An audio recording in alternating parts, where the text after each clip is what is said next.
The sky over Vielmeutier, France, is a bruised canvas of gray and oil smoke on the morning of March 24th, 1942.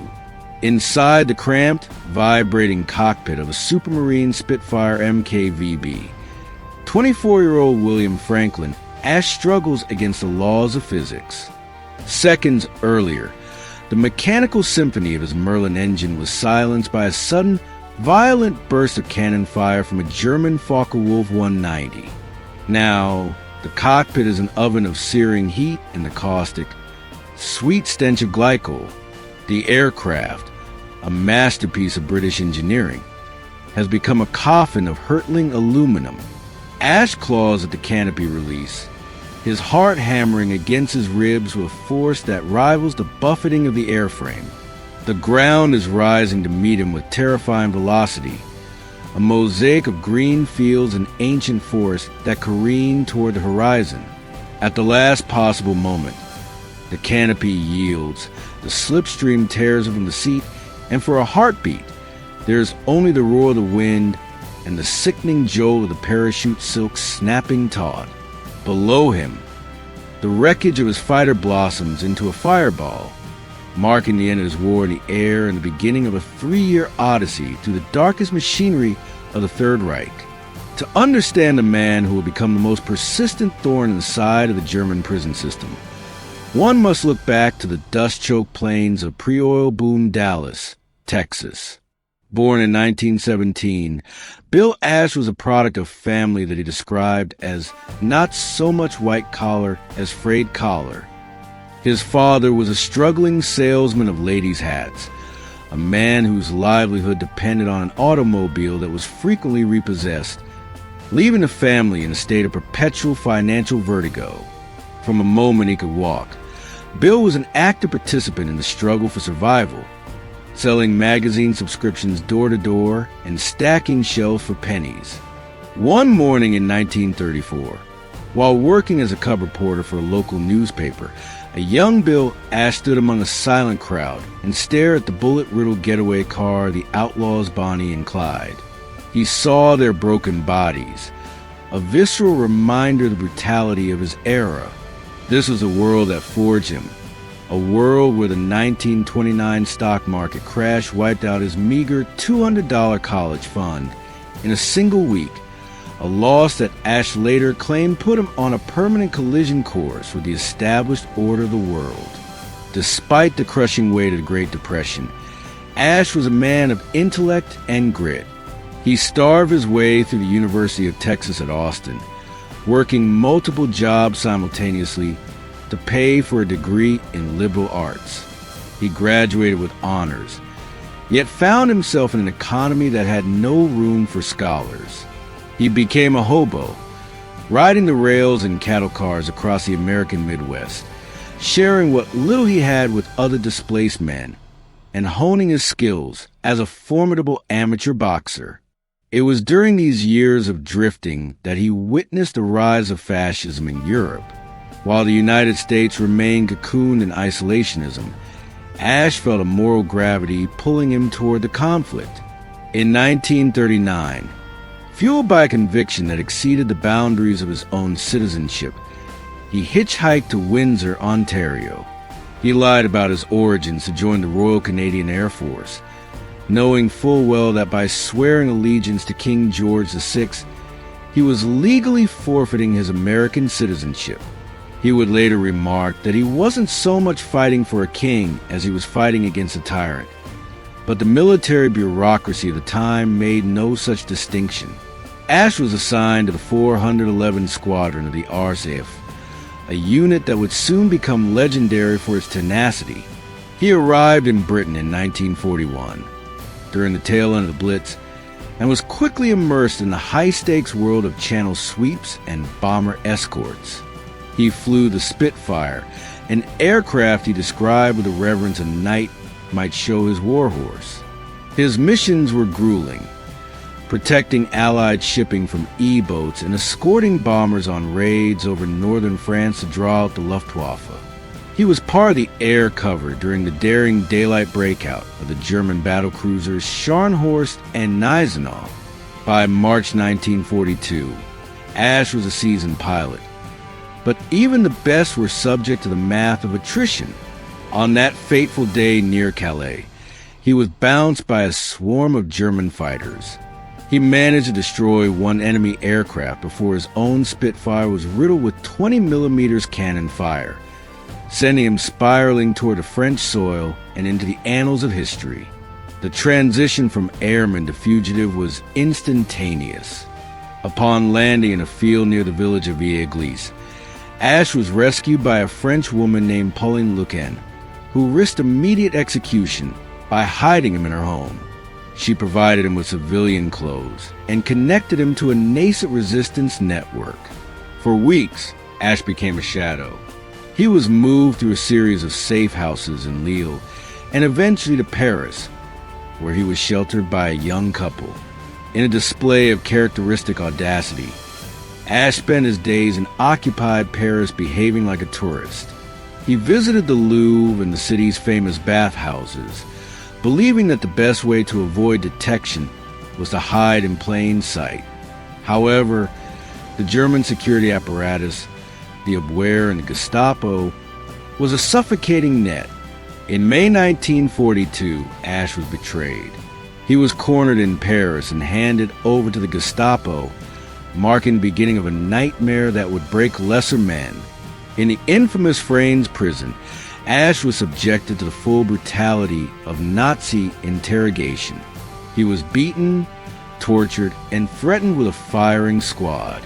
The Gestapo demanded the names of the French civilians who had helped him. Ash, drawing on his wit even in the face of death, provided only one name, that of his former French teacher back in the United States. It took the Gestapo weeks to realize they were chasing a ghost across the Atlantic. Sentenced to death as a spy, Ash's life was spared only by the intervention of the Luftwaffe, the German Air Force, adhering to a lingering sense of military chivalry, insisted that as a downed pilot, Ash was their prisoner, not the Gestapo's. They feared that the execution of an Allied flyer would lead to reprisals against German pilots held in Britain. Ash was rescued from the firing squad only to be shipped to the first of many cages, Oflag XXI-B in Subin, Poland. Subin was a place of gray skies and heavy, soul-crushing clay. It was here that Ash's reputation as an escape artist truly began. He viewed the camp not as a place of detention, but as a laboratory for rebellion. His first major attempt involved a literal descent into filth, along with fellow prisoner named Eddie Aslan. Ash conceived a plan to dig a tunnel starting from the latrine pits, the one place the German guards, or ferrets, refused to inspect closely. For weeks, they worked in the dark, submerged in human waste, breathing air so foul it caused them to hallucinate. They dug a 150-foot tunnel that eventually emerged in a farmer's potato field.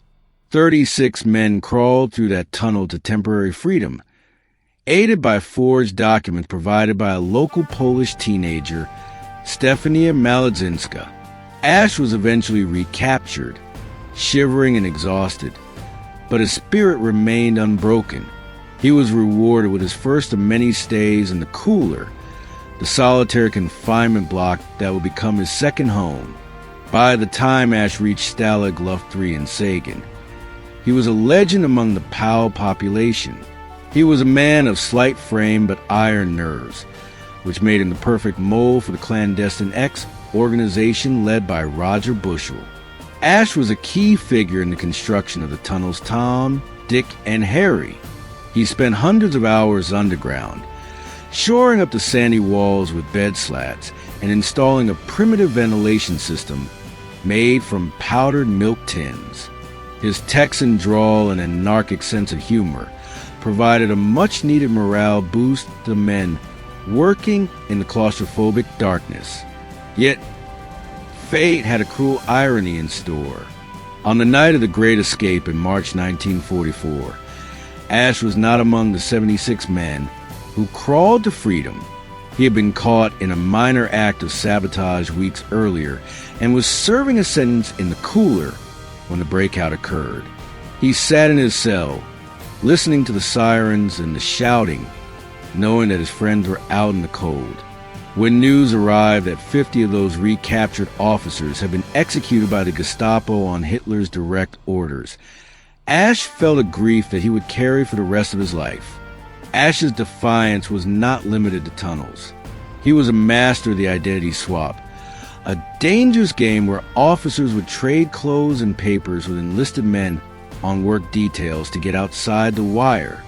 In one instance, Ash successfully swapped places with an Army private and spent several days working on a fatigue party before he was recognized and hauled back to the cooler. On another occasion, he and a Battle of Britain veteran named Paddy Barthrop attempted to escape by hiding in a shower drain. They spent days lying low under the shower huts, fortified by a high-energy paste of chocolate, dried fruit, and oats. When they were finally discovered, their faces were smeared with chocolate, a sight so absurd that even the German guards struggled to maintain their composure. Ash was given another 2 weeks in solitary, a punishment he accepted with the stoic indifference of a man who had already conquered his own fear. As the winter of 1945 descended, the Third Reich began to collapse under the weight of the Allied advance. The German High Command, desperate to keep their human shields, ordered the evacuation of the camps. This was a long march, a brutal journey through sub-zero temperatures and knee-deep snow. Ash marched alongside thousands of others, witnessing men collapse and die from exposure and starvation by the side of the road. Yet, even in these dire conditions, his instinct for freedom did not waver. In April 1945, as his column moved through a chaotic battlefield, Ash saw his opening. He slipped away from the line and disappeared into the woods. It was his 13th and final escape attempt.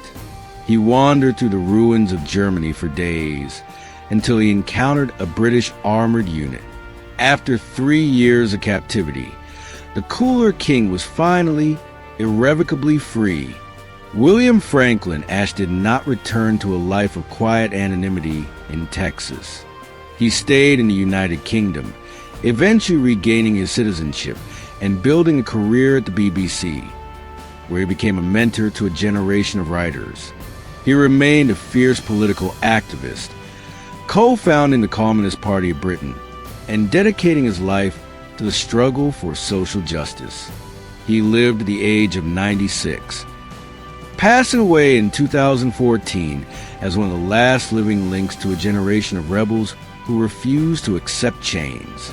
He never sought the spotlight, often downplaying his exploits and insisting that he was simply a man who didn't like being told what to do. Yet, his legacy is written in the soil of every camp he tried to tunnel out of and in the memory of every prisoner who found hope in his defiance. Bill Ash did not just survive the Second World War. He waged a private, unrelenting war against the very concept of captivity, proving that while a body can be caged, a spirit like his is, by its very nature, uncontainable.